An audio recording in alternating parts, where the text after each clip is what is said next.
सम्पूर्ण सरम्यामहरुमा नमस्ते।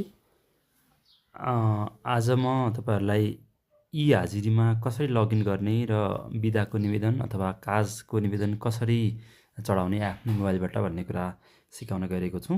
तपाईहरु सबैलाई थाहा नै छ, हाम्रो स्वास्थ्य सेवा कार्यालय दैलेखमा ई-हाजिरी इन्स्टल भइसकेको छ र आज हामी त्यो ई-हाजिरीमा कसरी लगइन गर्ने र कसरी बिदाको निवेदन अथवा काज चढाउने, आफ्नो बिदाहरु कसरी हेर्ने भनेर म तपाईहरुलाई सिकाउन गइरहेको छु।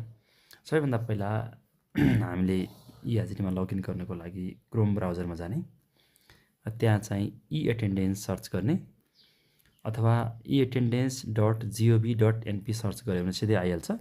मैले पहिलेदेखि नै खोजिरहेको भएर ई-एटेन्डेन्स सुरुमै देखाउँछ। यसमा क्लिक गर्ने। यसमा क्लिक गरिसकेपछि यहाँ प्रयोगकर्ताको नाम भनेर देखाउँछ। प्रयोगकर्ताको नामको ठाउँमा तपाईहरुको यदि तपाई स्थायी कर्मचारी हो भने संकेत नम्बर राख्न सक्नुहुन्छ र यदि स्थायी कर्मचारी होइन भने कर्मचारी प्रशासन शाखामा गएर आफ्नो युजर नेम के हो भनेर त्यहाँबाट माग्न सक्नुहुन्छ।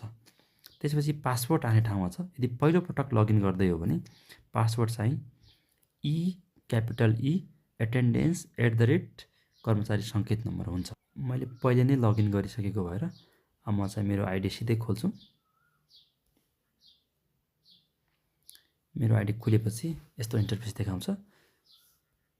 यस्तो इन्टरफेस देखाएपछि अब तपाईहरुले सिधै यो घर जस्तो चित्र देखाएको छ ड्यासबोर्ड भन्ने, यसमा गइसकेपछि आफ्नो बिदाको निवेदन दिन सक्नुहुन्छ। यहाँ बिदाको आवेदन गर्नुहोस् भन्नेमा क्लिक गर्ने र यहाँबाट चाहिँ बिदाको आवेदन दिन सकिन्छ।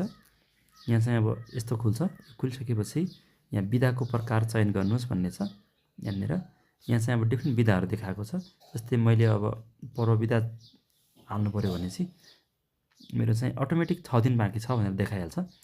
तपाईले सट्टा बिदा हाल्न खोज्नु भएको हो भने तपाईको कति दिन बिदा छ त्यो अटोमेटिक देखाउँछ। र त्यसपछि कहिलेदेखि कहिलेसम्म लिने बिदा सुरु मिति, यहाँ सुरु मितिमा क्लिक गर्ने र बिदा समाप्त हुने मिति कति दिनको लिने हो त। अब कति दिन बाँकी छ त्यही अनुसारले अब 3 दिनको हाल्नु पर्यो। 9 देखि 12 हाले मैले। त्यसपछि यहाँ चाहिँ स्वीकृत गर्ने र सिफारिस गर्ने भनेर आउँछ।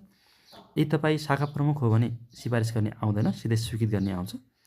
स्वीकृत गर्ने चाहिँ हाम्रो कार्यालय प्रमुखको नाम राख्ने, यहाँ डाक्टर मनोज विश्वकर्मा राख्ने र त्यसपछि सिफारिस गर्ने। यदि तपाई शाखा प्रमुख होइन भने तपाईको शाखा प्रमुखको नाम राख्नु होला सिफारिस गर्नेमा।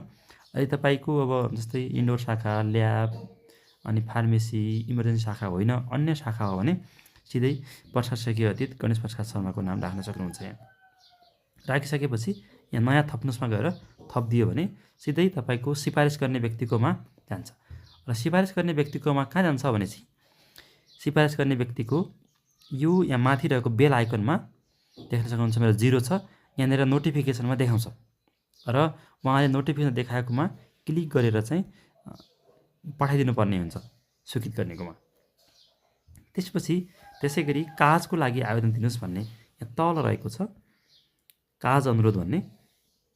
यसमा क्लिक गरिसकेपछि हामीले काजको लागि अनुरोध गर्न सक्छौं र यहाँ चाहिँ काज कति दिनको हो, सुरु मिति, अन्तिम मिति भनेको छ। र त्यसपछि सवारी साधनमा अब कुन सवारी साधनमा जाने हो त्यो चुज गर्ने। देश नेपाल भइहाल्यो। तालिमको उद्देश्य र स्थान लेख्ने र यहाँ पनि स्वीकृत गर्ने चाहिँ कार्यालय प्रमुखको नाम राखेर नयाँ थप्नुस् क्लिक गरिदिनु भयो भने तपाईकोमा पनि देखाउँछ। त्यसपछि तपाईले आफूले मैले आज हाजिर गरे कि गरेन, मेरो हाजिर भयो कि भएन भनेर कसरी हेर्ने भनेर त्यो थाहा पाउनु पर्ने हुन्छ। त्यसको लागि यहाँ सेकेन्ड लास्टमा यो मोबाइल जस्तो डब्बामा क्लिक गर्ने। त्यहाँ क्लिक गरिसकेपछि दैनिक हाजिरीमा क्लिक गर्ने अनि दैनिक विवरणमा क्लिक गर्ने। क्लिक गरिसकेपछि यहाँ देखाउँछ। सकेसम्म तपाईले डेस्कटप साइट ओपन गर्नु होला। डेस्कटप साइट ओपन गर्नको लागि यहाँ माथि रहेको दायाँ साइडको कुनामा रहेको 3 डटमा क्लिक गर्ने र यतापट्टि यो डेस्कटप साइट भन्ने देखाउँछ। मैले अलरेडी गरेको छु किनभने यस्तो गर्दाखेरि मोबाइलमा सानो भ्यू देखिन्न, मजाले ल्यापटपको जस्तै हेर्न मिल्छ। र यहाँ चाहिँ मैले आज हेरेँ। अब आजको मैले हाजिर गरे कि गरेन भनेर देखाउँदाखेरि मैले यसमा हाजिर गरेको छैन। आज विकेन्ड भनेर देखाइरहेछ। आइतबार हुनाले विकेन्ड देखाइरहेछ। अब यहाँ आउने समय गएको समय सबै देखाउँछ। यहाँ कति बजी हाजिरी गर्यो के गर्यो। जस्तै मैले अब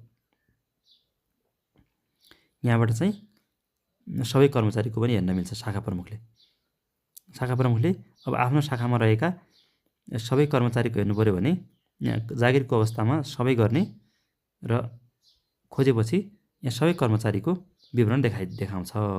को कर्मचारी उपस्थित छन्, को अनुपस्थित छन्, सबै देखाउँछ यसमा। अर्को भनेको मासिक विवरण हेर्दाखेरि चाहिँ मासिक हाजिरीमा जाने र मैले कति हाजिरी लाएँ, कुन दिन म काजमा छु, कुन दिन बिदामा छु भनेर चाहिँ यहाँबाट सबै कुरा हेर्न मिल्छ। त्यसै गरी आफ्नो बिदा कति छ के छ भनेर पनि हेर्न मिल्छ। यहाँबाट मैले कति दिन बिदा लिएँ, जस्तै मेरो बिदा कति छ भनेर यहाँबाट हेर्न मिल्छ र बिदाको मैले आवेदन दिएको छु कि छैन भन्ने कुरो चाहिँ यसबाट चाहिँ यो ड्यासबोर्डबाट हेर्न मिल्छ। सञ्चिवता कति छ भनेर सञ्चिवतामा क्लिक गर्यो भनेपछि यहाँबाट हेर्न मिल्छ सिधै। जस्तै सञ्चित बिदा भन्नेमा क्लिक गर्नुभयो भने तपाईँको कति दिन बिदा बाँकी छ, हालको सञ्चित कति हो, जम्मा बिदा कति बाँकी छ, लिएको कति हो, यो बाँकी कति हो भनेर यहाँबाट पनि हेर्न मिल्छ। अब यदि तपाईँ शाखा प्रमुख हो भने तपाईँले चाहिँ अरू आफ्नो शाखामा काम गर्ने अरू साथीहरूको पनि सिधै बिदा अथवा काज निवेदन चढाइदिन सक्नुहुन्छ। त्यसको लागि यो धेरै मान्छेहरू भएको जस्तोमा क्लिक गर्ने, त्यहाँ क्लिक गरिसकेपछि मान्छेहरू देखाउँछ। लास्टमा जाने यतापट्टि दुईवटा प्लस चिन्ह देखाउँछ। यदि रातोमा क्लिक गर्नुभयो भने बिदाको निवेदन चढाउन मिल्छ भने हरियोमा क्लिक गर्नुभयो भने तपाईँले काजको निवेदन तपाईँले सिफारिस गरिदिन मिल्छ। यसरी चाहिँ शाखा प्रमुख हो भने आफ्नो शाखामा काम गर्ने कर्मचारीहरूको तपाईँले सिधै सिफारिस पठाइदिन सक्नुहुन्छ कार्यालय प्रमुख समक्ष। हवस्, धन्यवाद।